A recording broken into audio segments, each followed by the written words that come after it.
Hai semua, di sini Copycat dan ini adalah alur cerita film action terbaru 2021 yang telah Copycat siapkan buat kalian, The Tomorrow War. Cerita berasal dari tahun 2022.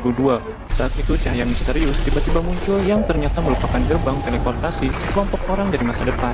Mereka mengabarkan tengah berperang dengan alien dan manusia kini diambang kepunahan. Mereka minta bantuan manusia di zaman ini untuk memerangi alien di masa depan. Pesan mereka tersebar cepat oleh media TV yang melakukan siaran langsung dan tak sedikit yang merasa cemas, termasuk keluarga Dan Forrester ini. Setelah kabar ini tervalidasi, dalam setahun ini, semua negara telah mengirimkan bantuan baik dari militer maupun sipil. Cuman, hasilnya masih nihil, sangat sedikit orang yang bisa kembali pulang. Rasa pesimistis menyelimuti semua orang, termasuk di dalam kelas Dan Forrester. Dia kemudian mengingatkan siswanya akan pentingnya sains dan penelitian dalam menghadapi krisis semacam ini. Tepat hari ini pula, Dan dipanggil untuk melaporkan status wajib militernya dan menjalani sebuah tes. Pada lengannya pun ditanamkan perangkat teleportasi yang juga mampu melacak posisinya. Dan tak bisa mangkir perang karena akan berakibat pengalihan wajib perang pada istri atau anaknya. Istrinya sangat cemas ketika melihat tangan Dan terpasang perangkat teleportasi. Dan memiliki ayah bernama James Forrester yang ahli dalam dunia teknik. Cuman hubungan mereka sangatlah buruk karena sang ayah meninggalkannya sedari kecil. Dan tak mau menemuinya, tapi dia terpaksa pergi demi istri dan anaknya. James mengenali perangkat ini. Dia bisa membukanya, namun proses pengerjaannya tak selesai karena emosi dari masa lalu dan tak sudi untuk meminta bantuan dari ayahnya. Dia kembali kepada istrinya dan menjelaskan situasi buruk untuk keluarganya jika dia kabur dari tugas. Istrinya coba untuk mengerti dan meminta Dan untuk memberitahu sekaligus pamitan pada putri mereka, Muri. Para petugas militer menjelaskan cara untuk melumpuhkan alien adalah dengan menembaknya di leher atau pada perutnya. Dan masuk ke dalam grup Air Force yang bertugas untuk melakukan riset demi mencegah kepunahan manusia. Mereka akan melompat ke tahun 2051 di waktu Sabat, yakni hari yang aman di mana para alien sedang kembali ke sarangnya. Namun, saat sedang mengobrol dengan Charlie, sirine peringatan berbahaya tiba-tiba berbunyi. Portal waktu yang terbuka menarik semua pasukan Air Force, hanya saja terjadi error untuk lokasi pendaratannya. Mereka jadi mendarat di posisi yang sangat jauh dari tanah. Pusat komando bahkan mengabarkan kota ini akan dijatuhi bom untuk membasmi semua alien. Untuk pasukan Air Force sendiri harus segera pergi dari sana. Namun sebelum pergi, Dan yang punya pengalaman militer diminta untuk menyelamatkan tim riset yang berada di lab yang tak jauh dari posisi mereka. Nampak duri-duri menancap di dinding sisa serangan alien yang militer sebut dengan nama landak putih. Mereka hanya temukan mayat-mayat tim riset yang tergantung. Pusat komando segera menginstruksikan pasukan Air Force untuk mengambil hard drive serta beberapa sampel biologis dari laboratorium dan memanggil semua timnya untuk bersiap pergi. Namun, dari atas gedung sudah muncul alien yang sedari tadi mengintai mereka. Dan yang berlari paling belakang menghadapi alien yang mengejar. Untunglah dia ditolong oleh Dorian yang mengingatkannya untuk menghidupi kelemahan si alien. Dari hadapan mereka sudah muncul mobil yang akan menjemput mereka. Tapi karena pesawat sudah mulai menjatuhkan bom, Dan dan rekan-rekannya terpaksa harus menerjang gerombolan landak putih yang ada di depan mereka. Mereka menembaki para landak ganas ini yang dibalas oleh tembakan duri-duri tajam dari tentakel para landak. Salah seorang dari mereka terjatuh dan coba menolongnya meski Dorian mengingatkannya untuk terus berlari. Bukannya tak ingin menyelamatkan, tapi memang di situasi seperti ini, sedikit saja delay akan menyebabkan lebih banyak korban. Dan terbangun di fasilitas perawatan. Dia kemudian dipanggil untuk menemui kolonel, namun saat mendengar panggilannya adalah Kolonel Forrester, Dan terkejut menemui putrinya Muri menjadi seorang militer. Bahkan, dialah ternyata pelopor pasukan riset Air Force. Muri mengajak Dan untuk pergi menangkap landak putih betina yang kebal akan racun. Sekarang adalah saat yang tepat karena para jantan yang selalu melindunginya sedang keluar dari sarang. Dia mengatakan jika para landak ini tiba-tiba muncul di pantai Rusia pada tahun 2048 dan langsung menghempas berbagai belahan dunia. Sesampainya di lokasi, terlihat jika para alien ini bersarang di dalam tanah dan landak betina yang telah terpojok mulai balik melawan. Muri ikut turun untuk membantu. Dia memancing amarah landak betina dengan menembak tentakelnya. Usahanya berhasil, namun tenaga alien jahat ini memang terlalu besar.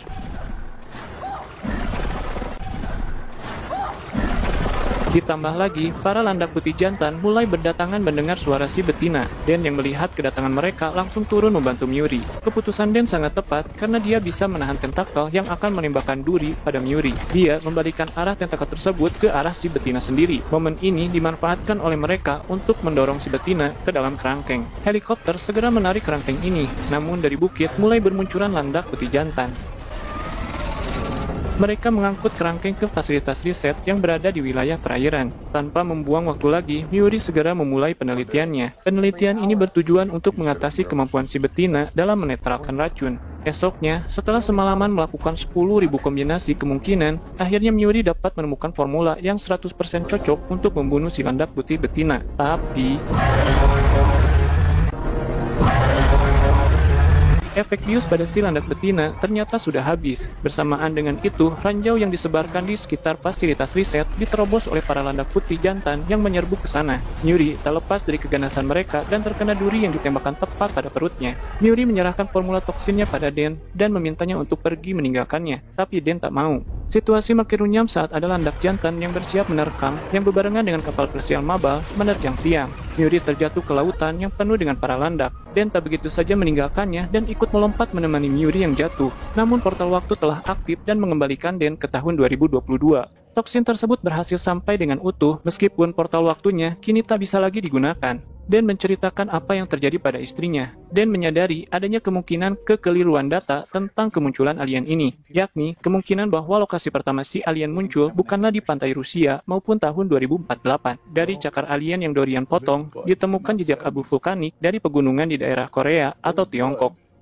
It's from China or Korea somewhere. It's from China or Korea somewhere. Mereka pun akhirnya pergi ke sekolah dan menemui salah seorang murid Den yang bernama Martin. Den mengetahui minat Martin terhadap pegunungan vulkanik di kelasnya. Martin pun menjawab pertanyaan Den tentang bagaimana mungkin alien yang dikatakan berawal di Rusia memiliki sedimen abu vulkanik Asia di cakarnya. Dia bilang mungkin saja itu terjadi karena letusan milenium yang terjadi pada Gunung Changbai di perbatasan Tiongkok dan Korea. Lebih jauh lagi, Martin menunjukkan gletser terbesar di Rusia. Di sana pernah dilakukan eksperimen pengeboran dan menemukan abu vulkanik yang berasal dari letusan milenium. Namun sayangnya, teori mereka tak dipercaya oleh pemerintah. Hingga akhirnya, satu-satunya jalan adalah Den pergi meminta bantuan dari ayahnya. Mereka akan menjalankan operasional mandiri bersama Letnan Hart. Mereka pun membawa sebanyak mungkin toksin yang telah mulai diproduksi. Setelah beberapa waktu mencari, perangkat elektrik dan kompas yang mereka gunakan mengalami gangguan magnetik di bukit ini. Yakinlah mereka ada sesuatu di bawahnya. Ledakan dinamit membukakan jalan untuk mereka. Dan ternyata tak berapa lama berjalan di gua beku ini, mereka langsung menemukan apa yang mereka cari. Toksin pun disuntikan pada membran tempat para landak putih ini tertidur. Hanya saja mereka lengah karena di belakang mereka juga ada membran lain yang telah aktif. Hart memintanya untuk mengejar landak putih yang lari keluar. Dorian sempat memberikan cakar landak putih kepada Den. Membran telur yang lain di dalam kapal ternyata masih sangat banyak dan mulai aktif. Karena tak ada jalan lain, Dorian mengaktifkan peledak untuk meledakkan kapal.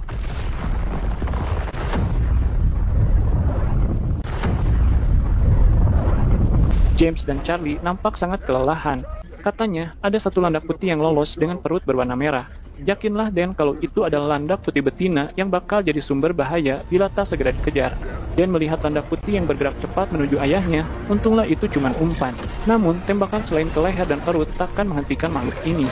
Gerakan cepat makhluk ini terbantu oleh kencangnya angin di pegunungan es. Dalam sekejap, dia bisa menghilang dari pandangan, lalu kemudian menyergap lagi dari sisi manapun yang dia suka.